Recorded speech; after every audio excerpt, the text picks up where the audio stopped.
Hello नमस्कार, कैसे हैं आप सभी का स्वागत है अजय साहू ऑनलाइन क्लासेस में। मैं हूं आकाश दास महंत।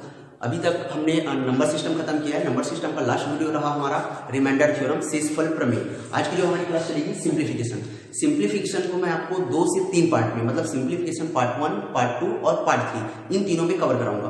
तो सिंप्लीफिकेशन के जो बेसिक सा जो सिंप्लीफिकेशन होता है आपका division, multiplication, addition and subtraction. उसके बाद क्या हो जाएगा आपका कंटिन्यूअस फ्रैक्शन, सतत भिन्न जिसको बोलते हैं। बहुत सारे भिन्न रहते हैं जिनको हमको सॉल्व करना रहता है। फिर हम देखेंगे आवर्ती का शुद्ध आवर्ती और अशुद्ध आवर्ती का सिंप्लीफिकेशन कैसा होता है।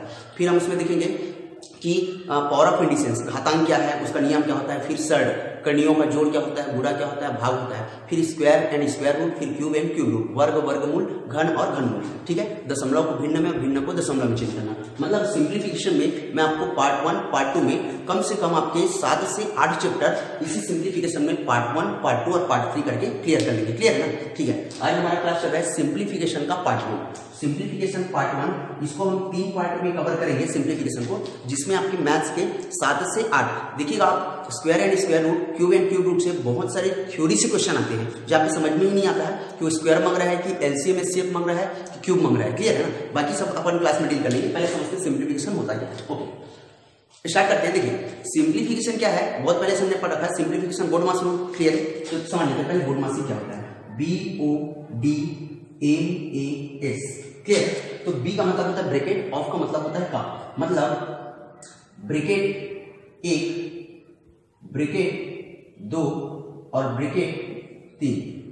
ऑफ मतलब होता है का, मतलब कोष्टक 1 का, फिर 2 का, फिर 3 का। क्लियर है ना? कोष्टक 1 का, फिर 2 का, फिर 3 का, भाग, गुना, जोड़, फिर क्या करते हैं अपन, घटाव करते हैं। क्लियर है? कोष्टक, छोटा कोष्टक, फिर बाद का कोष्टक, फिर बड़ा कोष्टक का, पहले भाग, फिर गुणा, फिर जोड़, फिर क्या होता है, घटाव होता है। यही होता है हमारा बोर्ड मास रूल। अब बीच में कभी भी सिंप्लीफिकेशन के टाइम पे अगर कोई भी कोष्टक दिखता है या कहीं भाग है या कहीं गुणा है, देखिएगा आप रीजनिंग पे मैथमेटिकल ऑपरेशन से यहाँ से बहुत सारे क्वेश्चन आते हैं कि आपको पहले डिवाइड करना है कि इंटू करना है। यहाँ से आपको हर एग्जाम पे एक क्वेश्चन तो मिल ही जाएगा। क्लियर है? ओके, बात करते हैं सिंप्लीफिकेशन। तो देखिए सिंप्लीफिकेशन में आगे बढ़ने से पहले अगर आपने पिछला वीडियो नहीं देखा है तो पिछला वीडियो जरूर देखिएगा। वहां पे मैंने डेसिमल मतलब रेशनल नंबर को समझने के लिए डेसिमल को बहुत अच्छे से क्लियर किया है, तो एक बार वो वीडियो जरूर देखिए। और अगर चैनल पे नए हैं तो चैनल को सब्सक्राइब जरूर करिएगा। क्लियर है? ठीक है, तो देखिए हम डेसिमल के बारे में बात किए थे पिछले वीडियो में। डेसिमल पे रेशनल नंबर को समझने के लिए कि दशमलव संख्या एक्चुअल में होता क्या है, तो इसको हम 2 तरीके से देखे थे। एक आपका क्या था, टर्मिनेटिंग, दूसरा क्या था आपका नॉन टर्मिनेटिंग। एक जो था शांत था और दूसरा क्या था आपका आसान था। फिर जब हमने आसान को फिर से देखा, आसान अपने को 2 तरीके से दिखा था, एक तो रिकरिंग और दूसरा नॉन रिकरिंग। मतलब एक था आपका आवर्ती और दूसरा था आपका अनावर्ती। तो आवर्ती का मतलब उसी अंग का बार बार क्या होता है, आना, रिपीटेशन में रहता है। तो ये 2 तरीके से हो सकता है। एक तो आपका शुद्ध हो सकता है और दूसरा हम उसको बोल सकते हैं क्या, अशुद्ध। शुद्ध जैसे कि 0.1111 एंड सो ऑन, और अशुद्ध की बात करें तो 0.42, फिर 353535। क्लियर है? 0.11 का मतलब हो गया 0.1 पे बार इज इक्वल टू इसमें हो जाएगा 0.42, बट 12 किसमें होगा, 35 में। ये शुद्ध हो गया और ये क्या हो गया आपका अशुद्ध। क्लियर है? ठीक है, इनका सिंप्लीफिकेशन कैसे होता है, इन टाइप के क्वेश्चन को सिंप्लीफाई कैसे किया जाता है, डेसिमल टू फ्रैक्शन और फ्रैक्शन टू डेसिमल। कुछ क्वेश्चन देखते हैं, अच्छे से क्लियर हो जाएगा। ठीक, देखिए पहले अपन समझते हैं शुद्ध दशमलव संख्या। तो अगर आपको बोला जाए कि 0.333 एंड सो ऑन का सरलतम रूप क्या होगा, तो 0.3 पे क्या हो जाएगा, बार। तो 0.3 पे बार हो गया। तो देखिए कौन सा अंक है जो बार बार रिपीट हो रहा है, 3, तो ये ले लिए अपन 3। अब जब भी कोई भी अंक बार बार रिपीट होता है तो उसके नीचे जितने बार रिपीट होता है उतने बार अपन क्या लेते हैं, 9 लेते हैं। तो 3 कितने अंक रिपीट हो रहे हैं बार बार, एक ही अंक है, और वो अंक कौन सा है, 3 अंक है। और कितना अंक है, एक ही अंक है, तो नीचे में 1 9, तो 3 1 कम 3 और 3 दिया 9। तो 0.33 एंड सो ऑन का जो सरलतम रूप होगा क्या हो जाएगा, 1/3। क्लियर है? एक क्वेश्चन और समझते हैं इसमें। देखिए अगर आपको बोला जाए 0.527 एंड सो ऑन, तो इसकी वैल्यू क्या होगी, तो 0.527 बार। ठीक है, रिपीट कौन कौन सा हो रहा है आपका, 527। क्लियर है? तो देखिए कितने अंक रिपीट हो रहे हैं आपके, कौन कौन से अंक रिपीट हो रहे हैं आपके, ठीक है। तो कौन कौन से अंक रिपीट हो रहे हैं आपके 5 2 7, तो ये हो गया हमारा 5 2 7। देखिएगा कौन कौन से अंक रिपीट हो रहे हैं 5 2 7। कितने अंक हैं तो 1 2 और 3 अंक, तो नीचे में अपन 1 2 और 3 अंक, यही उसका क्या हो जाएगा सरलतम रूप। अगर कटता है तो कटाइए, नहीं तो यही आपका क्या हो जाएगा आंसर। क्लियर है। एक और कट इसी में मिक्स्ड फॉर्म का क्वेश्चन हो जाता है। जैसे देखिए, जैसे मिक्स्ड फॉर्म को समझने से पहले एक छोटा सा चीज समझते हैं कि मान लीजिए अगर मैं 7/2 को सॉल्व करूंगा तो 7/2 के इक्वल में क्या होगा। तो देखिए अगर 7 को हम 2 से भाग देंगे तो 2 तिया हो गया 6, बचा कितना 1। मतलब इसी 7/2 को मैं लिख सकता हूँ 3 सही 1/2, तो क्या हो जाएगा 2 तिया 6, 6 और 1 7। यहाँ पे क्या होता है गुणा और यहाँ पे क्या होता है जोड़, तो 2 तिया 6, 6 और 1 7, वापस 7/2 मिल गया मेरे को। क्लियर है। ठीक, अब देखिए इसी को मैं 3 घन 1/2 को अगर मैं सॉल्व करूंगा क्या हो जाएगा 2 तिया 6, 6 और 1 7। देखिए यहाँ पे क्या होता है प्लस होता है, 2 तिया 6, 6 और 1 कितना 7। मतलब इसी को अपन 7/2 लिख सकते हैं। इसको बोलते हैं अपन क्या मिश्र भिन्न, मिक्स्ड फ्रैक्शन। ओके, तो देखिए इससे एक क्वेश्चन का लिखें। मान लीजिए अगर आपको बोलता है कि 15.26 एंड सो ऑन, ठीक है। तो देखिए अगर मैं 15 अभी तो अनंत तक बढ़ा है, तो 15 के पॉइंट लूंगा तो उधर क्या मिलेगा मेरे को 0 0, क्योंकि पूर्ण संख्या है। तो 15 प्लस इसको मैं लिख सकता हूँ 0.262626 एंड सो ऑन। क्लियर है। तो 15 को जब इसमें जोड़ दूंगा तो वापस मेरे को 15.2626 मिल जाएगा। क्लियर है। तो अब देखिए 15 धन 2 कौन कौन से रिपीट हो रहे हैं 2 और 6, तो ये हो जाएगा आपका 2 और 6 बटा कितने अंक बार बार आ रहे हैं तो 1 और 2 अंक, 2 और 6 बार बार आ रहे हैं, तो 2 अंक है तो नीचे में क्या हो जाएगा 2 9। तो देखिए अभी हमने थोड़ी देर पहले देखा था 3 धन 1/2 को मैं लिख सकता हूँ 3 सही 1/2। इसका मतलब 15 धन 26/99 को मैं फिर से क्या लिख सकता हूँ 15 सही 26/99। तो यही क्या हो जाएगा आपका आंसर। अगर ये दोनों पढ़ते हैं तो कटाइए, तो यही क्या हो जाएगा आपका सरलतम रूप हो जाएगा। क्लियर है। ओके, अब देखते हैं अपन अशुद्ध आवर्ती दशमलव संख्या। अशुद्ध आवर्ती दशमलव संख्या, तो अशुद्ध आवर्ती दशमलव संख्या जैसे 0.42676767 एंड सो ऑन, तो ये हो जाएगा 0.4267 पे क्या लगेगा बार। कौन कौन सा बार बार रिपीट हो रहा है 6 एंड 7। तो अब देखिए यहाँ पे क्या होता है टोटल कितने अंक हैं तो 4 2 6 7। अब आगे तो 6 7 6 7 बढ़ रहे हैं, तो टोटल अंक की अगर अपन बात करें तो 4 2 6 7, तो ये हो गया 4 2 6 7। माइनस करेंगे जो अंक रिपीट नहीं हो रहा है वही क्या हो जाएगा माइनस हो जाएगा। तो 4 2 6 7 में कौन सा रिपीट नहीं हो रहा है 4 2 बस रिपीट नहीं हो रहा है, इसी में से 4 2 को क्या कर देंगे अपन माइनस कर देंगे। तो अब देखिए हमने देखा था कि जो भी संख्या रिपीट में आता है उसके लिए क्या लेते हैं जितने बार आता है उतने बार 9 लेते हैं, और जो संख्या रिपीट में नहीं आता है और जितने बार नहीं आता मतलब जितने अंक रिपीट में नहीं आएंगे उसके लिए हम क्या लेंगे 0। एक बार फिर से समझिए, जो अंक बार बार आएगा उसके लिए क्या लेंगे 9 लेंगे, और जो अंक रिपीट में नहीं आएगा उसके लिए क्या लेते हैं 0। तो देखिए यहाँ पे रिपीट में कौन कौन आ रहा है 6 और 7, तो कितने अंक हैं जो बार बार रिपीट में आ रहे हैं 2 अंक, तो अपन ले लेंगे 1 और 2, 2 9 लेंगे। अब कितने अंक रिपीट में नहीं आ रहे हैं तो 4 और 2 अंक हैं जो रिपीट में नहीं आ रहे हैं, तो उसके लिए क्या ले लेंगे अपन 2 शून्य। क्लियर है। तो ये हो जाएगा 7 पे 2 गया 5, 6 पे 4 गया 2 और 2 का 2 4 का 4 बटे कितना 9900। अब ये कर जाएगा। देखिए विभाजिता नियम पिछला वीडियो आप जाके देख ही सकते हैं, तो विभाजिता नियम से पता चल जाएगा दोनों 5 से कटेंगे। अगर कटता है तो कटाइए, नहीं कटेगा तो वही आपका क्या हो जाएगा आंसर। तो ये आपका क्या कट जाएगा, आप कटाते रहिए। क्लियर है। ठीक, एक क्वेश्चन और कर देते हैं इसमें, एक क्वेश्चन और करते हैं इसमें। मान लीजिए 0.1626262 एंड सो ऑन, तो अब ये हो गया 0.162 पे क्या लग गया 12। इसका मतलब ये है कितने टोटल कितने अंक हैं तो 1 2 3 अंक, कौन कौन सा 162। अब माइनस करना है किसको माइनस करना है जो रिपीट नहीं हो रहा है, तो यहाँ से रिपीट कौन नहीं हो रहा है 1 नहीं हो रहा है, फिर से क्या कर देंगे यहाँ पे 1 रख देंगे बटे जितने अंक रिपीट हो रहे हैं उतने 9, तो 6 और 2 अंक रिपीट हो रहे हैं तो 1 9 2 9, और कितने अंक रिपीट नहीं हो रहा है एक ही अंक जो रिपीट नहीं हो रहा है, तो क्या हो जाएगा 0। मतलब ये हो जाएगा 161 डिवाइडेड बाय 990, यही क्या हो जाएगा आपका आंसर। क्लियर है। ओके, एक मिक्स का क्वेश्चन और कर लेते हैं इसी में। ठीक है, देखिए 7.12 5 3 5 3 5 3 एंड सो ऑन।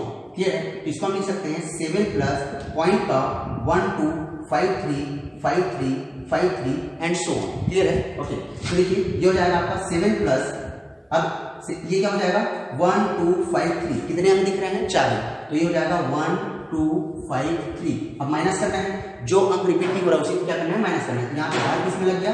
5 3 में बार लग गया, तो 5 3 का बार है, तो कितने अंक रिपीट नहीं हो रहे हैं? 2। कौन कौन सा? 1 एंड 2, तो 1 एंड 2 रिपीट नहीं हो रहा है, तो कितने अंक रिपीट हुए यहाँ पे? 5 3 मतलब 2 अंक, तो नीचे में 1 9 फिर 2 9, और कितने अंक रिपीट नहीं हुए आपके? तो 1 और 2, मतलब टोटल 2 अंक रिपीट नहीं हुए, इसके लिए क्या ले लेंगे अपन? 2 शून्य। ये हो जाएगा आपका 7 प्लस 3 पे 2 गया 1, 5 पे 1 गया 4, 2 का 2, 1 का 1 बटे 9 9 0 0। तो फिर से 7 प्लस 1 2 4 1 डिवाइडेड बाई 9 9 0 0। तो अभी हमने देखा थोड़ी देर पहले कि 3 प्लस 1/2 को हम 3 सही 1/2 लिख सकते हैं। इसको भी हम क्या लिख सकते हैं? 7 सही 1 2 4 1/9 9 0 0। यही क्या हो जाएगा? आपका सरलतम रूप हो जाएगा। क्लियर है? आई होप बहुत अच्छे से क्लियर हुआ होगा आपको। ठीक, आगे बढ़ते हैं कंटिन्यूअस फ्रैक्शन। क्लियर है? आगे बढ़ते हैं अपन कंटिन्यूअस फ्रैक्शन पे। तो कंटिन्यूअस फ्रैक्शन क्या होता है? देखिए, सतत भिन्न सतत भिन्न में ऐसा आप एक नोट कर लीजिएगा, सतत भिन्न की जो भी क्रिया होती है, जो भी उसका सॉल्यूशन जो हम करते हैं, हमेशा नीचे की तरफ से करते हैं। क्लियर है? सतत भिन्न का जब भी सॉल्यूशन होता है, हमेशा नीचे की तरफ से इसको सॉल्व किया जाता है। ठीक है, तो इसको जाने से पहले थोड़ा सा शॉर्ट फॉर्म लाने के लिए कुछ चीजें समझ लेते हैं। देखिए, अगर आपको अंश बटा हर, पूरे का बटा अंश बटा अगर हर दिया है, तो आप क्या करेंगे? डायरेक्ट इन दोनों का गुना और इन दोनों का गुना एक साथ। क्लियर है? इन दोनों का गुना, बीच बीच वाले का दोनों का गुना और ऊपर नीचे का एक साथ गुना। जैसे देखिए 4/2 बटे 3/6 का अगर मैं बात करूंगा, तो क्या हो जाएगा? 4/2 बटे को जब गुना फॉर्म में चेंज करेंगे तो हर अंश में चला जाता है, अंश हर में चला जाता है, तो 6 कहाँ जाएगा? ऊपर, और 3 कहाँ आएगा? नीचे। तो देखिए 2 और 3 का गुना हो रहा है, मतलब ये बीच वालों का गुना होगा। ठीक है, 4 और 6 का गुना होगा, मतलब ऊपर और नीचे वाले का गुना हो जाएगा। क्लियर है? 4 मंजिला पे। ठीक है, अब 3 मंजिला की बात करते हैं। देखिए, अब 3 मंजिला में क्या हो जाएगा कि अगर मान लो मैं अंश बटे अंश में पूरा बटा, अब फिर से अंश बटा अगर मैं हर करता हूं। क्लियर है?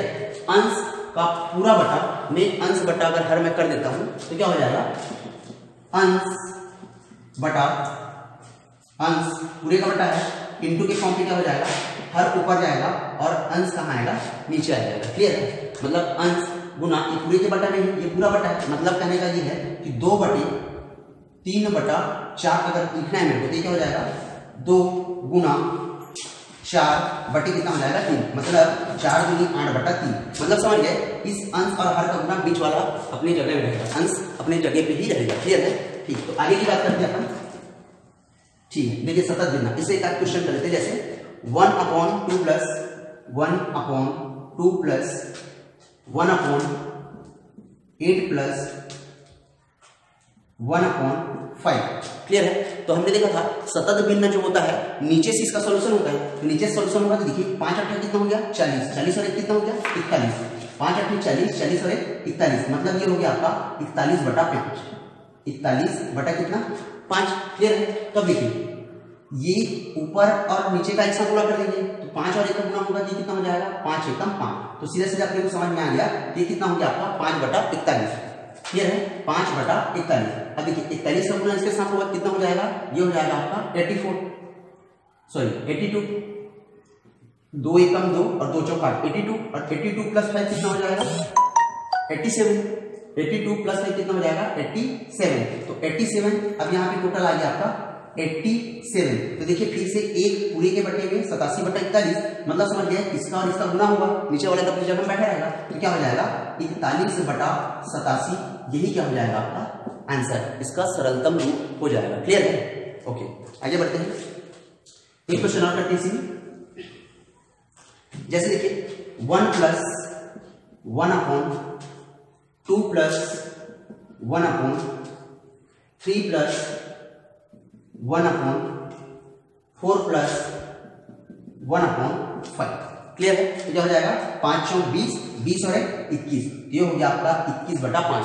फिर से नीचे वाले का गुणा करेंगे तो 5 एकम कितना हो जाएगा 5, तो अब ये हो गया 5/21। अब 21 दिया कितना हो जाएगा 63। अब 63 और 5 कितना हो जाएगा 68, तो ये हो गया आपका 68/21।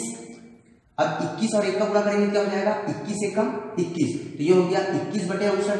अब 68 गुना 2 करेंगे कितना हो जाएगा 2 8 16 6, हाथ पे आएगा 1, 2 6 का 12 और 1 कितना हो जाएगा 13, 136। अब 136 और 21 को जोड़ेंगे कितना हो जाएगा 157, मतलब ये हो गया आपका 157 बटे का कितना हो गया 68। अब फिर से नीचे वाले का गुणा करेंगे 68 का भी कितना हो जाएगा 68 हो जाएगा 68, तो 68 अपॉन कितना हो जाएगा 157।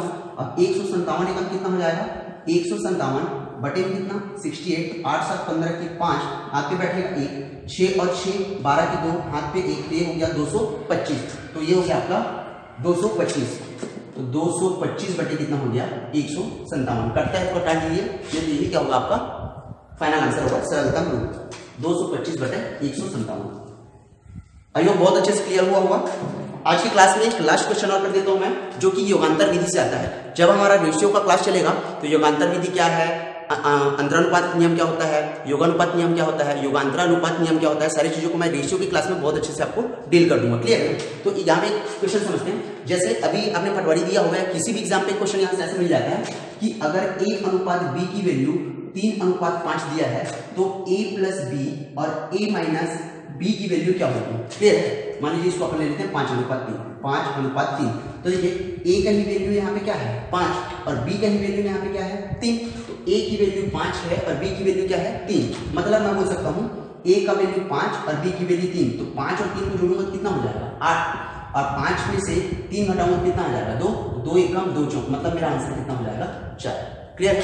लेकिन आपको क्वेश्चन कभी कभी ऐसा देगा, देखिए कभी कभी क्वेश्चन A+B के फॉर्म पे दे दिया और आपको पूछेगा कि A/B या फिर A/B क्या होगा, तो उसके लिए क्या करेंगे, तो उसके लिए जब भी इस टाइप का क्वेश्चन होगा डायरेक्ट आप योगांतरानुपात नियम लगाइए। योगांतरानुपात नियम क्या होता है, ऊपर वाले को नीचे वाले के साथ जोड़ देते हैं और ऊपर वाले को ही नीचे वाले के साथ घटा देते हैं। मतलब अगर मैं अंश बटे हर की बात करता हूं तो अंश में ही हर को एक बार जोड़ दूंगा और इसी अंश में ही इसी के हर को क्या कर दूंगा घटा दूंगा। इसको बोलते हैं हम योगांतर अनुपात की नियम। रेशियो की जब क्लास चलेगी हमारी अनुपात की, बहुत अच्छे से इस चीज को मैं क्लियर करूंगा। क्लियर है? ओके, तो इसे एक क्वेश्चन कर लेते हैं। जैसे इसका एक क्वेश्चन करते हैं अपन। क्वेश्चन दिया मान लीजिए A+B upon A-B, A+B upon A-B is equal to 4/1। तो क्वेश्चन पूछ रहा है आपको कि A अपॉन B का मान क्या होगा, A/B का मान क्या होगा। क्वेश्चन है if A+B upon A-B is equal to 4/1, then what is the value of A upon B? Clear है? ठीक है, तो A+B दे दिया है और अपने को क्या निकालना है AB, मतलब समझ गए कि इस A+B को जोड़ना है A-B के साथ। क्लियर है? अब इसी A+B को घटाना है A-B के साथ। क्लियर है? इसका मतलब है इस 4 में इसी एक को एक बार जोड़ा गया है और इस 4 में इसी एक को एक बार क्या किया गया है घटाया गया है, क्या लाने के लिए A/B लाने के लिए। ठीक है, समझते हैं। देखिए तो ये हो जाएगा A+B प्लस A-B। क्लियर है? कोष्टक तोड़ेंगे, फिर ये हो गया A+B। अब माइनस का अंदर गुणा करने से क्या हो जाएगा माइनस का A और माइनस का फिर से गुणा करेंगे क्या हो जाएगा प्लस का B। तो देखिए यहाँ पे +B -B कैंसिल और यहाँ पे +A और -A कैंसिल। इधर क्या बचा देखिए 4 और 1 कितना हो गया 5 और 4 में 1 दिया कितना हो गया 3। तो देखिए यहाँ पे एक A बचा है, तो एक A जुड़ के कितना हो गया 2A बटा यहाँ पे 1B और 1B बचा है, तो 1B और 1B जुड़ के कितना हो गया 2B बराबर यहाँ से देखिए 5 बटा कितना है 3, 5/3। तो देखिए ऊपर में 2 नीचे में 2, ऊपर में 2 और नीचे में 2, तो बच क्या मेरे पास A/B और उसी का तो वैल्यू पूछ रहा है A/B कितना होगा, तो A/B कितना दिख रहा है आपको 5/3। ये क्या हो जाएगा आपका आंसर। आई होप बहुत अच्छे से क्लियर हुआ होगा। एक क्वेश्चन और करते इसमें, एक क्वेश्चन और देख लेते इसमें। जैसे बोल रहा है देखो कि 2x + y